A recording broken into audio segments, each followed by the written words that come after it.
Hello friends, তোমরা কেমন আছো? তোমরা তো খুব ভালো আছো, সেটা আমিও জানি, আর আমিও খুব ভালো আছি।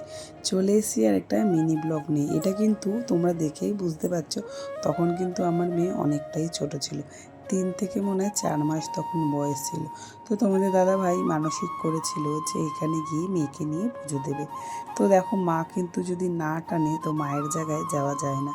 তো তোমাদের দাদাভাই বলেছিল ছেলে হোক কিংবা মেয়ে যেই হোক ওখানে গিয়ে পুজো দেবে। তো এখন মেয়ে সুস্থ আছে, তো ওখানে গেছিলাম পুজো দিতে। আমরা কিন্তু বাড়ির সবাই মিলেই গেছিলাম পুজো দিতে।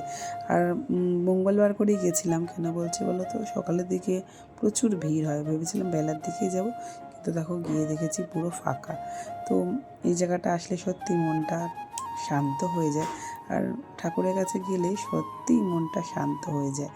তো মেয়েকে ওখানে একটুখানি নমস্কার করাবো। তোমাদের দাদাভাই অনেক দিন ধরেই বলছিল চলো যাই চলো যাই, কিন্তু আর যাওয়া আর হচ্ছে না। বলে না, ঠাকুরের জায়গা ঠাকুর না টানলে যাওয়া যায় না। তো তোমাদের দাদাভাই যে যে নিয়মগুলো করার করে নিচ্ছে, কেন মেয়ে তো আমার কোলে।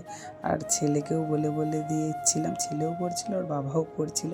তো তারপরে হয়ে গেছে। তারপরে হচ্ছে ধূপকাঠি। দেখো ওখানে গিয়েও শান্তি নেই, ফোন 14 বার ফোন, এত ফোন আসে না তোমাদের দাদাভাই। তো এদিকে হয়ে গেছে কালী ঠাকুরের পুজো দেওয়া, এবার যাচ্ছি বাবার কাছে। তো পাশেই কিন্তু বাবারও মূর্তি আছে, তো সেখানে গিয়ে জল ঢালবে।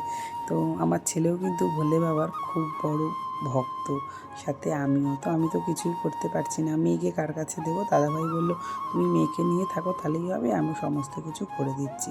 তো তোমাদের দাদাভাই করছে, আর আমি শুধু দাঁড়িয়ে দাঁড়িয়ে ভিডিও করছিলাম। তো চলো, হয়ে গেছে। তোমরা কিন্তু সবাই প্রার্থনা করো যাতে আমার মেয়ে ভালো থাকে। আর আমার ছেলে, ওর বাবাকে দেখে আমার ছেলেও জল ঢালছে। তো তোমাদের দাদাভাই কিন্তু প্রত্যেক মঙ্গলবার আর শনিবার যাওয়ার চেষ্টা করে, কিন্তু এখন না, কাজের চাপে এখন ইদানিং একটুও যেতে পারছে না। তো অনেক দিন ধরে ভিডিওটা ছিল, ভাবছিলাম তোমাদের সাথে কবে শেয়ার করব। তো ভগবানের ইচ্ছে ছাড়া সত্যি কিন্তু কিছু হয় না। তো দেখো, আজকেই চেয়েছে ভগবান যে ভগবানের ভিডিওটা তোমাদের সাথে শেয়ার করি, তাই শেয়ার করলাম। তো চলো, হয়ে গেছে ভোলে বাবাদের উপরে জল দেওয়া, মাথায় জল ঢালা। তো এবারে লাড্ডু নিয়ে পাপাই দেখছে, কেউ যদি থাকে তাদেরকে প্রসাদ দেবে, তারপরেই চলে যাব হচ্ছে বাড়ি। এই হচ্ছে তোমাদের দাদাভাইয়ের ইচ্ছা ছিল যে পুজো দেওয়ার। তো দেখো সমস্ত ফাঁকার, কিছুক্ষণ আগে দেখো বৃষ্টি হয়েছে, যার জন্য চারিদিকটা পুরো ভেজা। আর ওখান থেকে কিন্তু আমরা গেছিলাম হচ্ছে শ্বশুর বাড়িতে। এই দেখো, এটা হচ্ছে জনি দাদা। তো তখন কিন্তু মেয়ে প্রচণ্ড ছোটোই, মানে কত মাস এক্স্যাক্ট ঠিক মনে নেই। তো ওকে খচানো হচ্ছে ওর জামা নিয়ে। তো ওর জামাটাও কিন্তু খুব চেনে কোনটা ওর জামা, তাই এখন খচানো হচ্ছে। ওর জামাটাও নেবে, আমার বরের হাতে আছে জামা, ওইটা এখন ও নেবে। তো এই নিয়ে ওকে খচানো হচ্ছে। তো চলো, মিনি ব্লগটা কেমন লাগলো?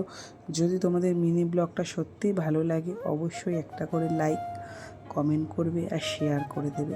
তোমাদের একটা লাইক আমাকে উৎসাহ করে ভিডিও বানানোর জন্য। তো চলো, আজকের মতো ভিডিওটা শেষ করলাম।